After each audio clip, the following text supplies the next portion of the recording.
You're listening to WKDW Radio 97.5 and KDWRadio.com, broadcasting from the Bishop West Real Estate Mobile Tower right here in beautiful Northport, Florida. As always, I start out by saying slow down on Indianapolis Interstate 75. Keep your rate of speed under 80. Just a little tidbit. If you're out there and you're driving and you have insurance that governs, 80 miles an hour is that price at that miles per hour point you want to stay under for discounts and everything like that. So you know what? Let the idiots pass you by. Those idiots should wise up too. I was driving down yesterday, literally drove down 75, and back-to-back drivers decided to make a 6-lane change from the inside to the outside and back to the inside. And, there's stupidity out there in all kinds of forms. And I saw 2 of them yesterday. The good news is I avoided them because I saw them coming. The bad news is they almost clipped me twice. So, even though you're taking your time, you're paying attention, be careful. Still hit you. They can. And I'm going to real quickly introduce my good friend, Mr. Rick Johnstone. How you doing, Rick? I'm doing well. I'm glad you made it off 75. I did. And scary thought. I've watched people not make it off of 75. Yeah. And we've had a lot of deaths on 75, and it's really because if you're not doing 110, you're going too slow. I wish that we could do something about it, but I don't know that we have enough police officers out there to govern that sort of thing anymore. And kind of with the way law enforcement's being looked at across the country, I don't like it myself. I like our police force. I think they do a fine job. I just wish we could get some control over the rate of speed. I think it would help, just even if we could get it under 80. Like I said, that would be huge. It would be monumental. I would feel like it would be a big accomplishment if we could just get people to use their turn signals. Well, I'm guilty of that myself, but I am. I say I shot myself. When you have to admit, you have to admit. But normally, if I'm not using my turn signal, I got yelled at yesterday. I was driving down the road and my wife gave me a holler. She goes, turn signal. There was no one coming, literally no one coming. And she's like, you should let them know you're going. And I said, who? There's no one in the road. So it's a habit. Once you break the habit, you got to go back to forming the habit. Mm-hmm. And there are some days I use it, and it's funny. It's like when there's customers in the car, I use it. Yeah. Set that example. I do. And it's really weird when it comes down to it. But, we've got you on the show today, and already we've gotten a like on Facebook's Mr. Bill English, Chuck, I should say. But Chuck English is a really good friend and an avid listener. So I appreciate him. And I think he'll like the show today because we're going to talk a little bit to start out the show about the value you bring, Rick, to the radio station. Absolutely. Oh. Tell people about our PSA system and why it's such an integral part of our give back to our community. Well, first of all, WKDW is real community radio. We're nonprofit, and the idea is we serve the community. And obviously, a PSA is a public service announcement. So it's imperative that we provide those for our customers and for our listeners. And we do a ton of them. We do it for the nonprofits in the area. We do it for the churches, clubs. Anyone that's hosting an event can probably get a PSA done. We'll even, if we get some show sponsors, sponsor a show, we'll even put a little 30-minute spiel out for businesses that support our shows. So we get that stuff out there as quickly as possible. And really, we've done a lot for the community as far as giving that information back out. Giving Tuesday, different things like that we've set up. we've gotten some awards from being a community radio station, really being looked at across the country for a lot of different reasons. One is the StreamYard system that we have on Facebook right now, which actually adds another layer of what we're doing with internet community radio. Because we are internet based, we do have 97.5 FM local, but we're now able to reach out across really the world and be seen. Uh, and that's kind of unique for a community radio station, isn't it? It is unique. It's interesting. One of our show hosts, Pat Petersmark, she has children all over the globe, and she does a show Chat with Pat. And one of her kids is in Saudi Arabia teaching English at a school over there, and he tunes in all the time. So at any given moment, there's anywhere from 15 to 20,000 people listening across the globe. Isn't that crazy? It's a crazy number. It is. And it's kind of mind blowing when you think you're sitting in a little town like Northport and you're able to reach across the world. And we do have that data that we pull, and we look at that from time to time. And it's amazing how it grows because our station is getting recognized locally here. And I think the more it gets local and the more that we're driving information via StreamYard, via YouTube and Twitter, which I had all those platforms with the station, which is kind of a cool thing. There's a lot to be said for drawing people in to the local market and getting local information out. Especially as the town of Northport is just growing so phenomenally. I mean, I think it's the second fastest growing community across the nation. It is. It is. And I don't think anybody's heeding the hurricane warnings. I still think they're heading south at an all-time huge clip, which I'm glad. The hurricanes are I think they're God's way of cleaning up our area. Snow and blizzards make everything up north look pretty during the wintertime. And then when it all melts, they all realize all the mess that they created all summer long is back. So it's time to get out there and clean it all up. So I lived up north enough to realize that there's a way to cover things up with snow. And I guess we covered things up down here and we kind of get lackadaisical, and Mother Nature had a way of cleaning every part of the nation up. Yeah, it certainly does. Certainly does do that.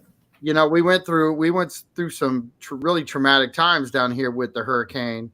And what was your feedback about what the station went through and how that affected our community relations? Well, we were down for a while. I know we flooded here in the station itself from the hurricane. We sit a little lower than 41 is, and the wind was blowing towards 41 and then shifted. And this wall of water came back across and flooded not only the radio station here, but the Common Grounds listening room next door. So it took a while. I mean, just like everybody else, we were in there with mops and, cleaning up and as quickly as we could. We were having antenna problems at the time because that was a few months prior to the hurricane, was knocked out by a lightning strike. And Right. It not only knocked out the antenna, but it traveled through the cable and knocked out the transmitter, all the hardware equipment, which had to be replaced. And because we are a nonprofit, I mean, we live by our bootstrings, there's not a lot of money there.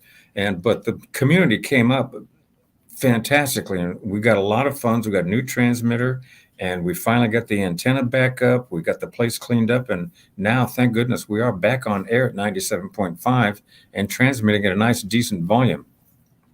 And that it's been a while. It's probably November? Yeah. A little bit before November, actually, with the lightning strike. What has our community outreach been like now back to getting PSAs and the nonprofit organizations back into the radio station? And I mean that on a different level, because we don't always have to have the people come into the station. They can actually get a hold of you if they have an event. They can email you. They can do all those types of things. Are we back at maybe pre-lightning strike level with PSA involvement? It seems to have slacked off. It doesn't. It's slowly picking back up. I mean, we used to get emails and then snail mail announcing with flyers and whatnot, and we would like to see the people get back up on that program because we have an opportunity right now. I'd say on average we run maybe 12 to 20 PSAs at a time, and they run randomly throughout the day, 24/7. Uh, and before we would have anywhere from 30 to 40 running. Sometimes we have to break it up so that we'd get them all out there as often as possible. So we could use more input. And then we have Chat with Pat, who does nothing but contact with the nonprofits, and we get a lot of information through there. I do a morning radio show or a news show, and I pull a lot of events from the chambers.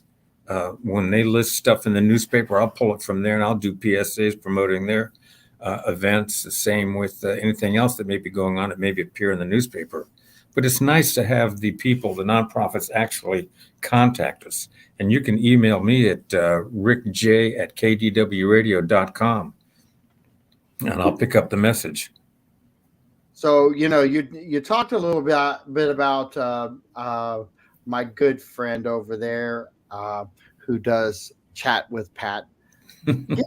Give a little bit of insight on the value that she does bring to the station and why the importance of her staying in contact with the nonprofit organizations really work out well for us. Pat has, other than Kim Galloway, who has a great music show, I think Pat maybe have more shows on air. She's been around since the beginning practically. And she does. She reaches out to all of the nonprofits in the area. She goes to the Homeless Coalition meetings every month and makes contacts there. She gets up and talks about the radio station, gets up and talks about her own personal organization, which is the Backpack Angels. And they're so, busy in the area providing hygiene products for the kids in the schools. And so she has been doing this. She runs a show, an interview once a week, which airs several times a week. And it's amazing how many of her listeners on the air at 97 FM listen to her. And she gets a lot of feedback constantly. If her show doesn't air for some reason, she'll get about 10 or 12 emails within about 5 minutes of it not airing saying, "Where's the show? We're listening. What's going on?" She's very influential, yes. Everybody knows Pat, and she goes out to have lunch with everybody every day. She was at the Welcome to Northport this past Saturday. Her Backpack Angels had a booth there. And she does a great job. And community involvement is definitely one of her biggest assets. That's her forte.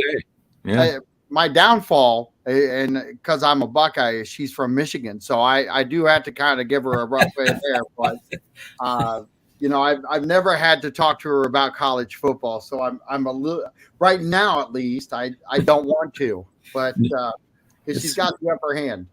Yeah, that's kind of like no religion, no politics, no football. Yeah.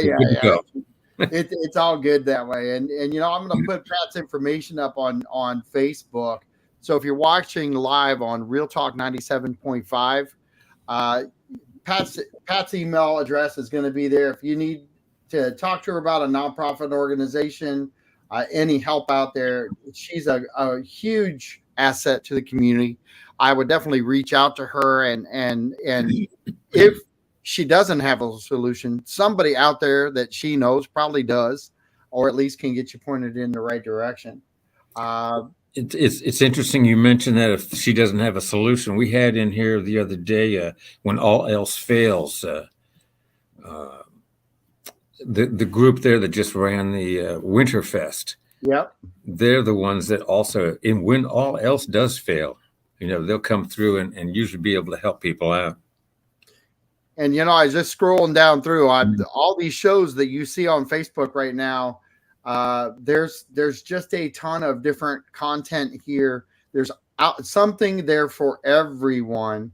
There's the one we're on right now, Real Talk. You can listen live on the radio. That is the beauty, and what we're doing here too is to realize that if you're not in our listening area in your car, you can actually go to our website, WKDWradio.com, and listen live on the radio. And we have a listen live button right there that's ready to go. Fish and Frank's on. We have all kinds of the Master Gardener Hour. There's just a lot of content here. Do you have a show, Rick? I co-host with Pat on Out and About, and I'm not sure if that's listed here or not. I, Should be, I would I don't think. think it is, but I wanted to bring that up because I know that you did that. Uh, what is your show about? Well, the Out and About show, and it airs several times a week, but the first show of the week is on Friday afternoons at 2 o'clock. And Pat and I just go through all of our list of events that are taking place that weekend across the next week or 2 weeks. Let people know what's going on in the area, out and about in Northport. Everything from events going on at the Aquatic Center. There's a Mustang car show coming up February 11th. We advertise the Winterfest.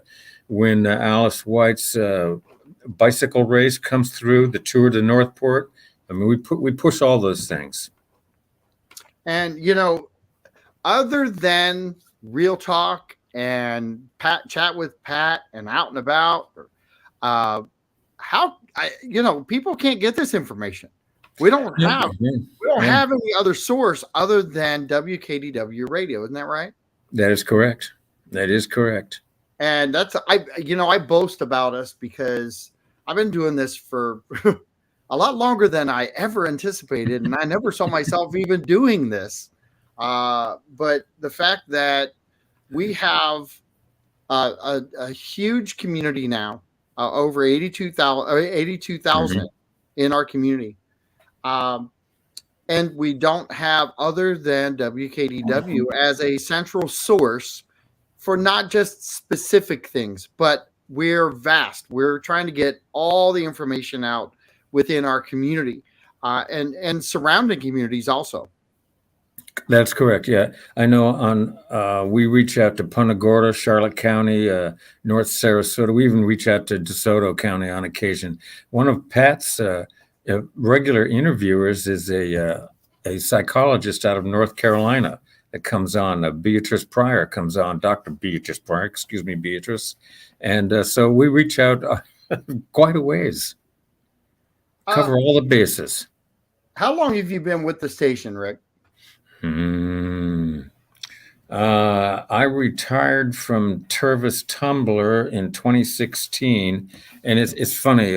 You know Marie Labrosse? I do. Okay. She and I worked together for Kmart. We were both assistant managers. And as I was approaching retiring from Tervis, she said, "You should come down to the radio station. You should be the PSA guy. You could really help here." I retired, and she said, she kept bugging me. I said, "Oh, okay, I'll come down there." So I came down 2016, about October, I guess, and started doing PSAs, just a little bit here, a little bit there. And here I am today. Chat with Pat, Out and About, Northport AM.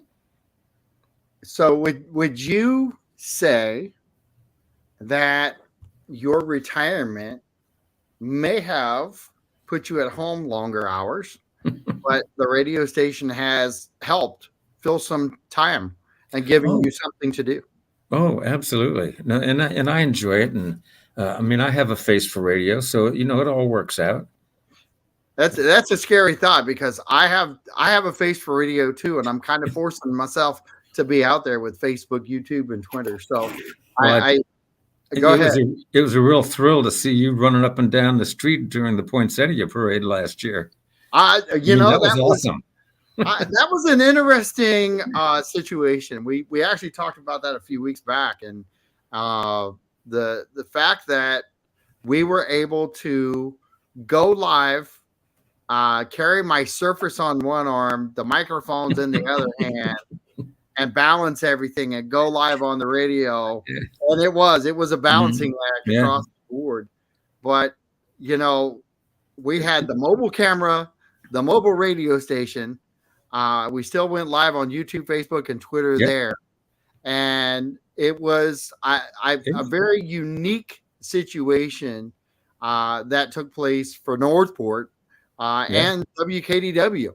And it Because, worked out real well. It was a oh, great broadcast. yeah, and it was fun because there were so many people walking along the route. I was not prepared to have stopped and everybody asking me about the show and when's it going to air. I'm like, you're on, this is live, we're not taping, this is actually a live scenario that we're playing out here. And it was interesting to see the crowd interaction with that broadcast because it was so unique, because most radio stations, they really don't do a lot of live parade Mhm. events because prior to this, StreamYard really wasn't part of our system a couple Yeah. years back.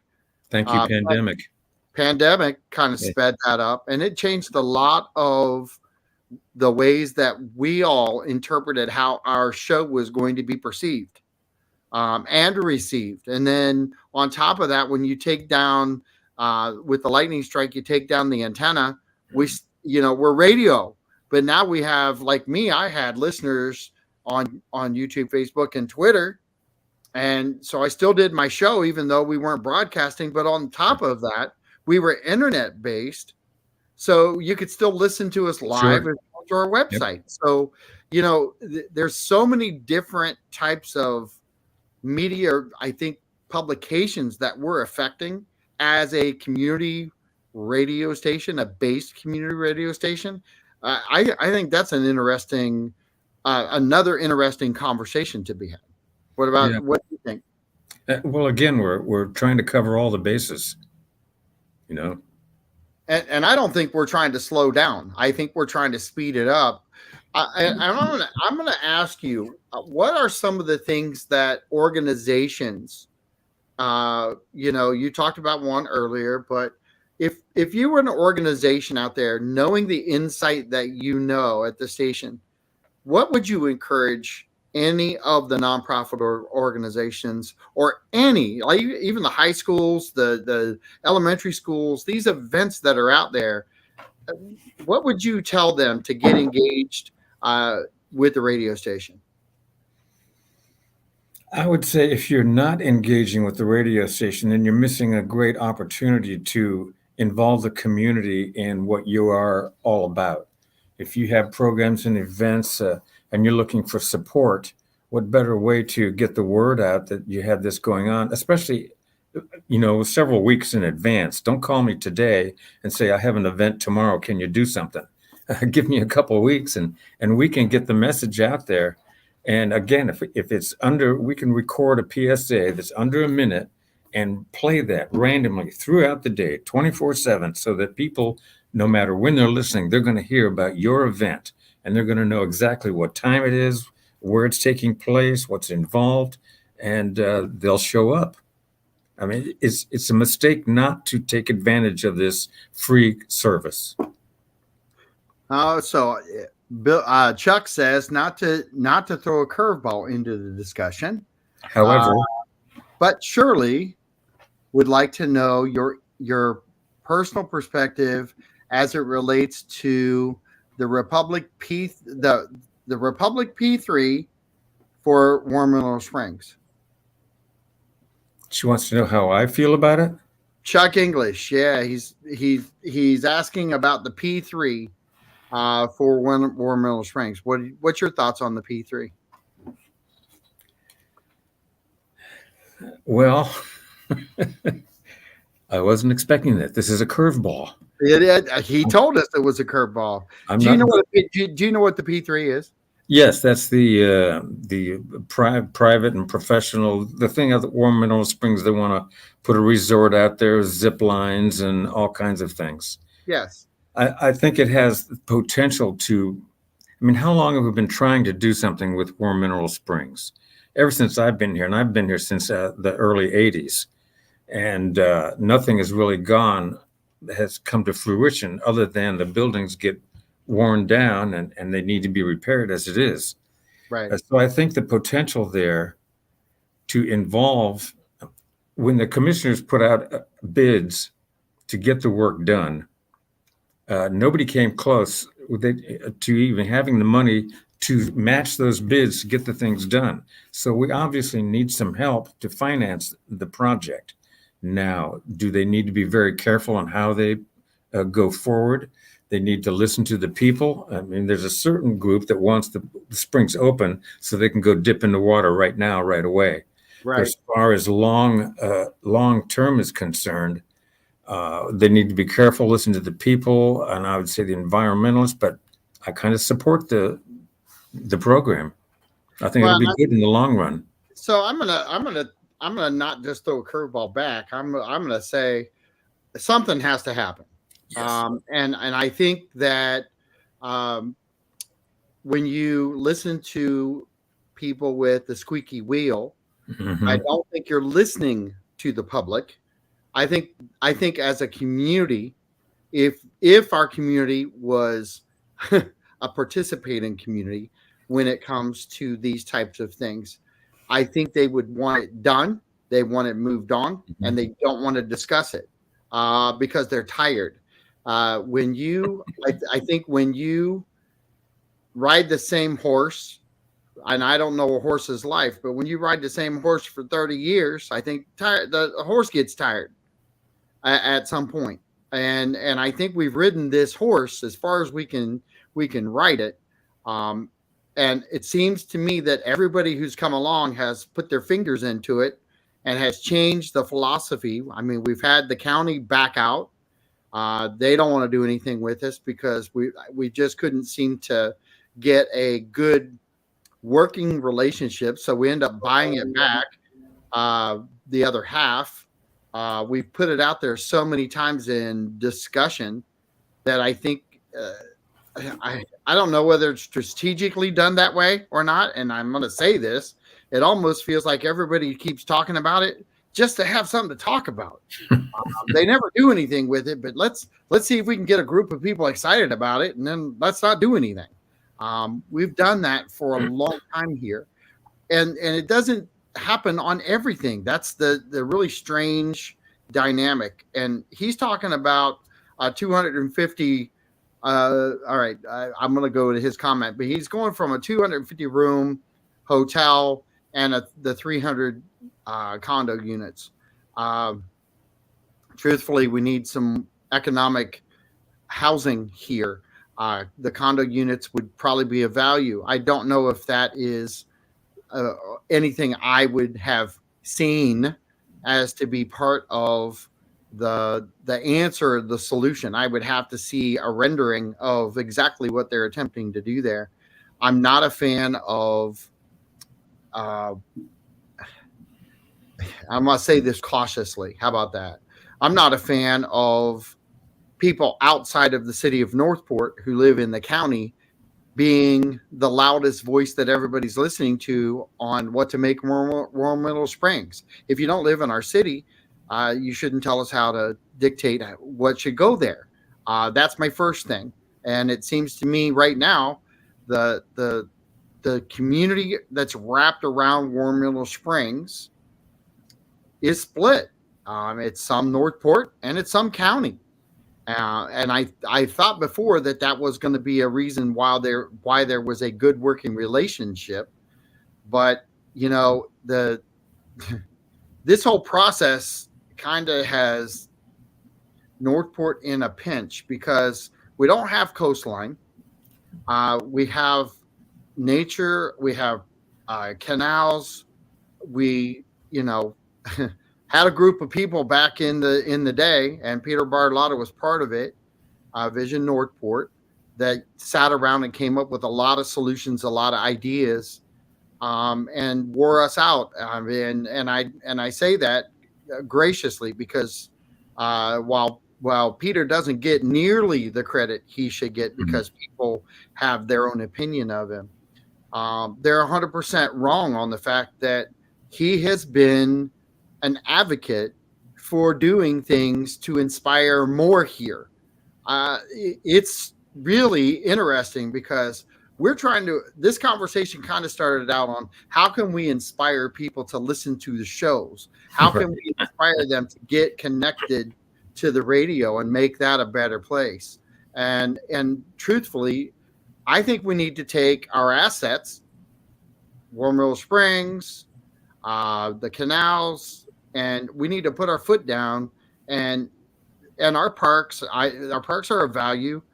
We've got people out there that hated the pool, and okay, but we have it now, so get over it. Right. You can't just hate the pool for the rest of your life because it's here now. Get over it and support it. I think that's the disconnect. People would are gravitating to the fact that if they don't like it, they want it to fail. So you're cheering to fail in the city. So I'm not a fan of that type of mindset. I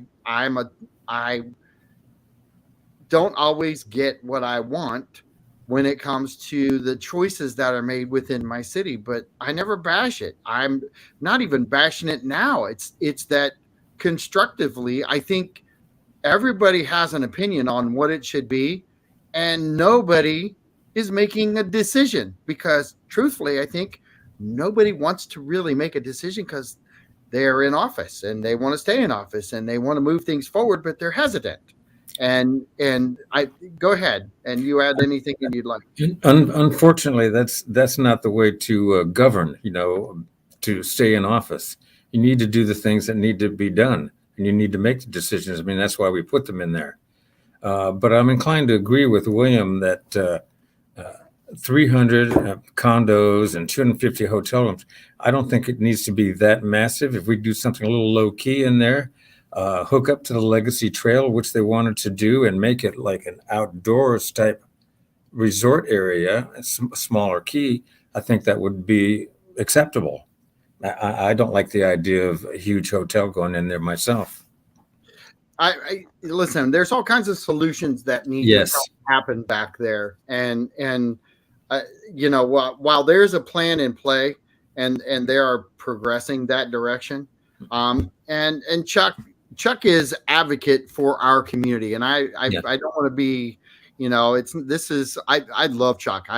We had coffee together. We talked and I can't even believe. I think it lasted 2 or 3 hours, and it was, if you ever want to get a perspective, Chuck's a good man for that. Just like I think Peter Bartolotta is a good man for his perspective on things. Just like I talked to RJ, and RJ's got his perspective Yeah. on things, Mhm. and talking with you. And I think this is the value of community radio.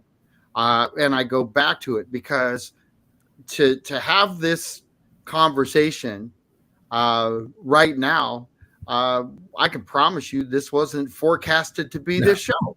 no, it Uh, wasn't. but it's interesting because you sit in a different position now. You're retired. You're looking at Northport through a different lens than you did before.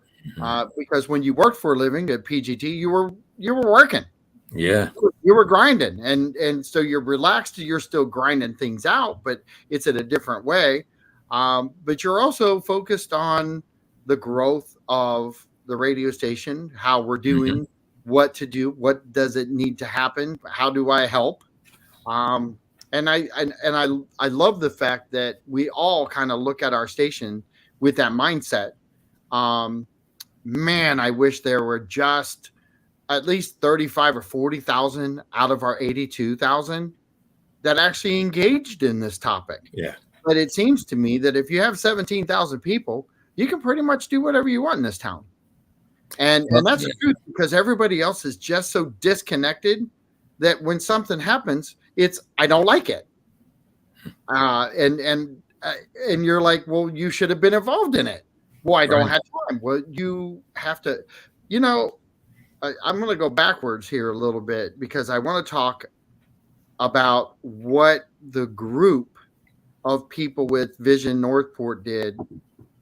Uh, and Northport Forward is a different animal, and Northport Forward is a spinoff of that, but it's great, great information. Okay. But Vision Northport For people who don't understand this, Coco Plum was actually supposed to be flipped around. Coco Plum was supposed to back up to 41, and that was the plans and the vision. But it's all the working hours. And I wish Peter Bartolotta was on right now, listening and chiming in, because he knows that we rendered these things. He also knows that we had the tour of Northport, and we had the advocates for Northport, and we started all that through Vision Northport. That's now a thing Right. in the city of Northport. You can be part of that process. That was all a think tank operation started by Peter Bartolotta. And I this is not I'm not like gonna sit here and tell everybody you gotta like him, but you do have to respect him. And Hmm. I think that's the biggest problem I have. We can all have difference of opinions, but we have to respect it. But if you don't give one, how are we supposed to respect your opinion if you don't give it? If you don't like him, if you don't like the plan, I get it. If you don't like what's happening at a park, I get it. But if it already happens, support it and at least make it flourish in the manner that it's there. I think that's the biggest thing. Rick, do you have anything to add on that? I think you covered it all. Right. You're right. It's kind of like the percentage of voters that come out and vote. If you're lucky, if you get 40% of the registered voters to vote, people don't want to participate because they're too busy with their daily lives, working 3 jobs and whatnot. So it makes it difficult. But like you say, if you don't vote, then you don't have a say in what's going on. So get out there and participate. When you hear these things are being talked about, discussed, go to the commission meetings, have your opinion put out there. Uh, it's a group effort. It has to be a group effort. And here's it. I think it has to be, and it is. And I want to say this: if the group that's making these decisions isn't making a decision that you like, why don't you participate? Yeah, raise your hand. Yeah, get Say involved. something. And, Yeah. and I know Chuck is definitely involved. Chuck's been around a long, long time, and truthfully, we've had on this show we've had different topics and different conversations. He's a dabbler in all, and I love it. Chuck, I hope that I answered your question. If I didn't, chime in again, and I'll try to get there. But I think whatever's going to happen at Warm Mill Springs, damn well needs to happen, and it Yeah. needs to get started. It needs to get Um, done. it does, and however it takes place, I hate to say it, but I've got a voice, and I do speak my mind, and I have said what I thought, um, and there just doesn't seem to be movement, um, in any regard at this point. We're still. I don't think the water is even started down Ortiz yet. I'm not sure. Somebody can catch me up on that. I don't know. I haven't seen it. I haven't seen any update, but I think a couple things too has happened. Major, which was we were talking about the hurricane earlier, and I think that's kind of set some things back Yeah. that we projected maybe to be 22, late 22, early 23. That's kind of knocked us kind of for a loop here. It's knocked Um, everybody for a loop. Yeah. yeah, and the other side of that is I'm going to catch up with Public Works. I've got the city commissioners on next Monday, and then Public Works will be the third Monday of the month, or the fourth Monday of the month. I've got Care on the the second Monday of the month. So when it comes right down to it, it's all of these things. Um, they're all going to come together because these conversations that we're having right now, Chuck, I promise you this. I'm going to ask some of these questions come the next couple of weeks, and I know daggone well you're going to be on this on there asking questions, and I want you to, because we really have to. I hate to keep saying the horse thing, but I maybe we need to start taking the whip to the horse a little bit and getting it done. And maybe that's a bad thing. That's I don't know that I've seen the whole thing has to change. It has to develop. It has to get going, and I think the squeaky wheel is going to get the grease. Wasn't it you and I talking about squeaky Yeah. wheel? Hmm. What is it that you said about the squeaky wheel? Well, the squeaky wheel does get the grease. If you raise your hand and raise your voice, then someone's going to listen to you eventually. So Yes, I have I have a little show in the mornings, Monday, Wednesday, and Friday mornings. It's Northport AM, and every week I talk to either on Fridays I talk with Alice White, and this past week I talked with Barbara Langdon, and it's kind of a casual chat. It's nothing heavy duty, but we often talk about the especially Alice White, because being the tree lady, she's concerned about how things go out there at Warm Mineral Springs, and she's kind of pushing for the something to be done back there for the very reasons that you espouse. It needs to get done. We need to get somebody in there to do what we want to get done out there, and all of us compromise on what needs to get done and get on the stick. I think we could use Price Boulevard as Ooh. an example of Mm. what happens when you know something has to happen, and then you start getting slowed down and bogged down because of the bureaucracy involved with actually getting it done, because you actually have to tell people, no, it's a boulevard and here's what we need. I think we've lost that um, control factor when it comes to government. I think we're playing nice and we're not making decisions. And then when we Mm. make decisions, they're just nice decisions. But Price Boulevard, right now, I dare say Price Boulevard's probably got an extra 50% increase from when we said we needed to get it done. And Easily. uh, so we keep finding money to do it, but we need more money to do it because we keep waiting. And yet we've had open discussions about it. Everybody knows it's a boulevard, and the last thing that we need is an education on 4 lanes is a boulevard. And if you bought on Price Boulevard and your survey flags were 25 feet out your front door, maybe you bought in the wrong location if the next 25 feet were for the boulevard. Right. And you had to, I think homeowners have to take responsibility.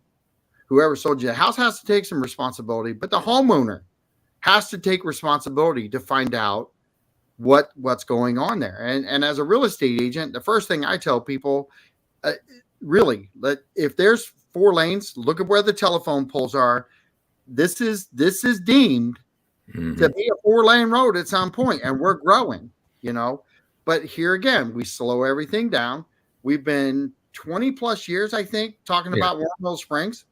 Mm. Yeah. Oh, at least. And then on top of that, we're the radio station is a few years old now. I don't think we have 20 years yet. No.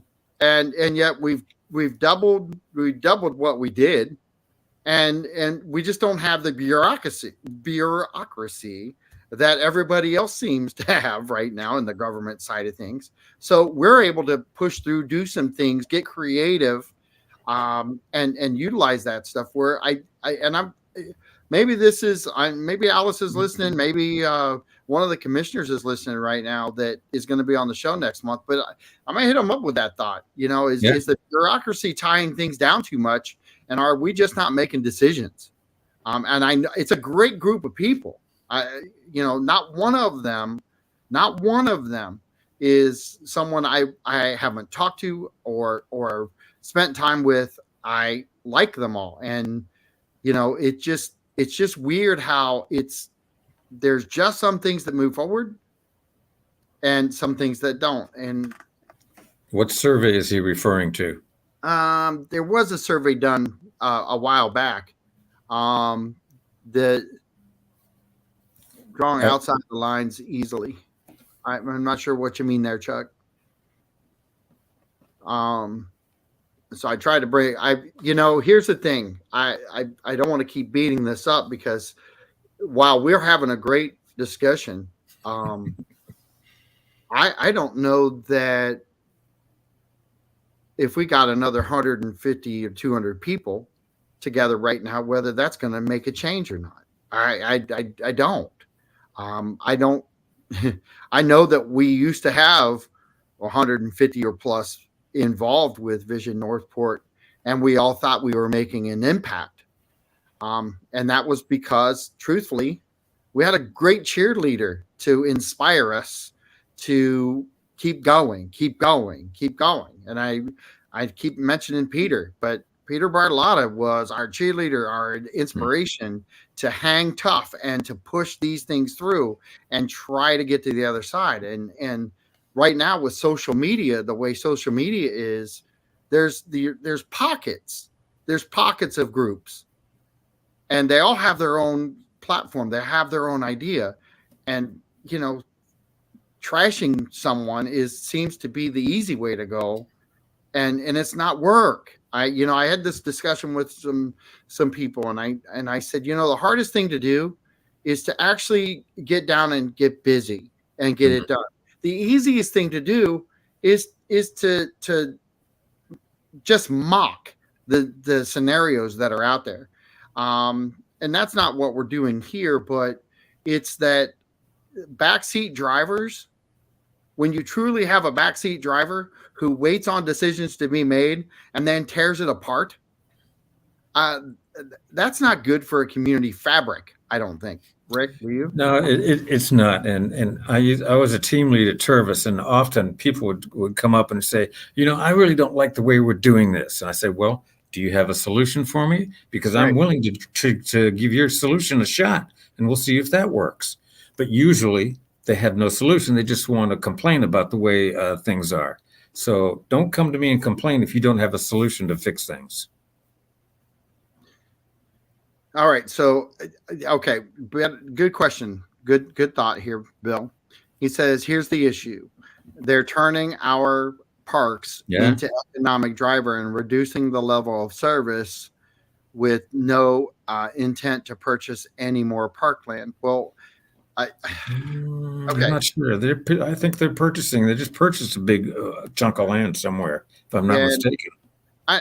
Listen. I think if we don't pay attention to Warm Mill Springs We're going to lose it. as some sort of an economic driver, it, it's never.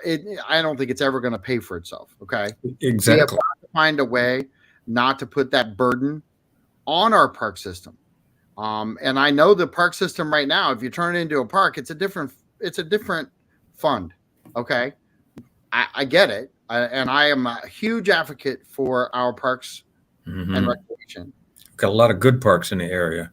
We do, Yeah. and I've done a Monday show, first Monday of the month with Laura Ensel Mm. for a couple years, and prior to that, several other people. And we have a great park system here. And do we need more parks?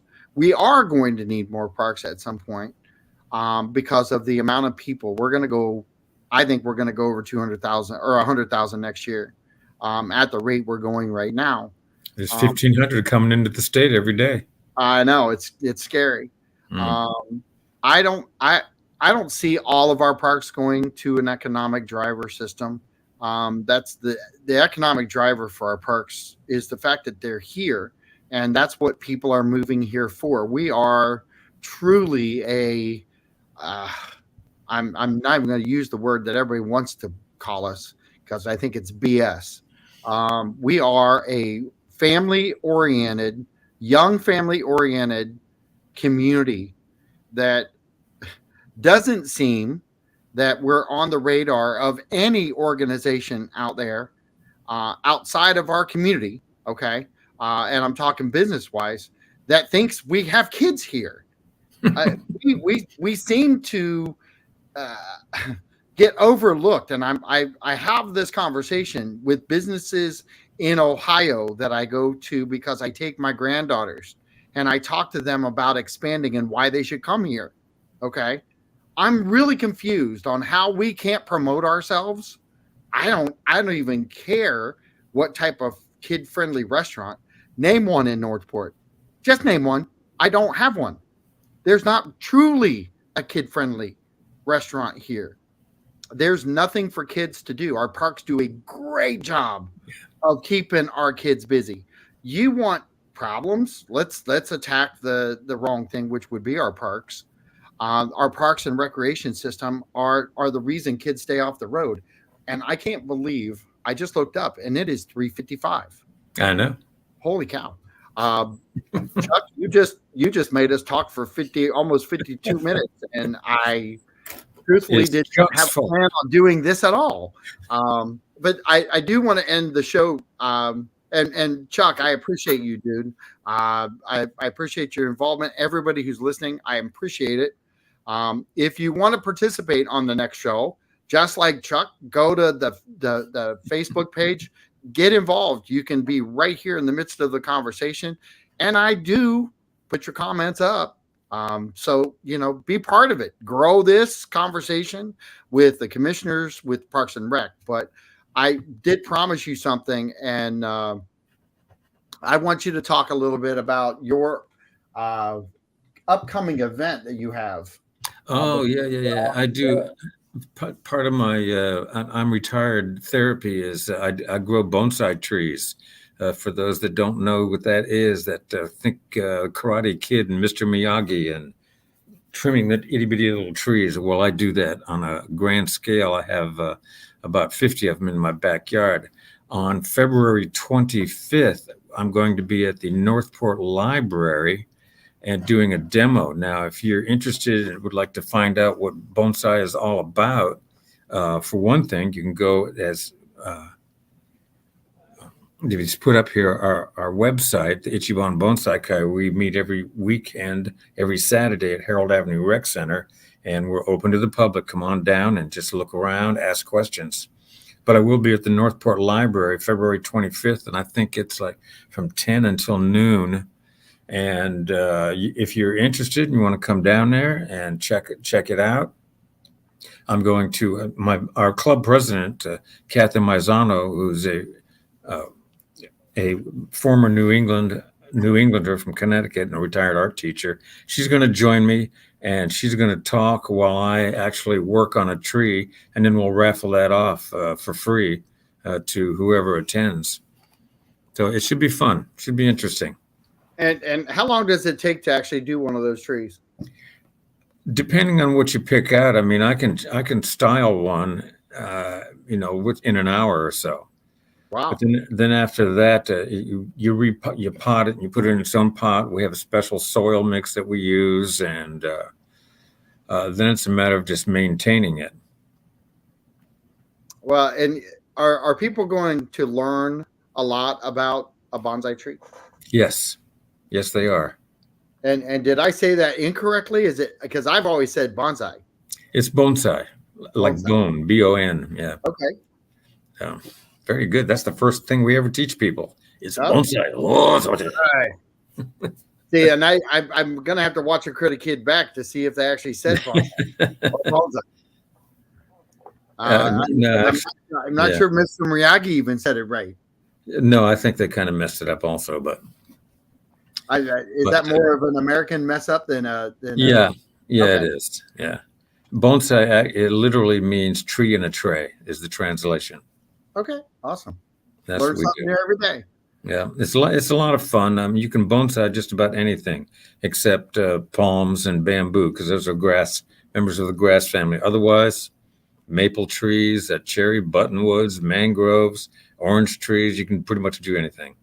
Well, and I've got about 20 seconds left. So this Sign is off. John Rawlings with Real Talk Radio and my good friend Rick Johnstone. I appreciate you coming on, buddy. Thank you. No problem. My pleasure. All right. Talk to you soon.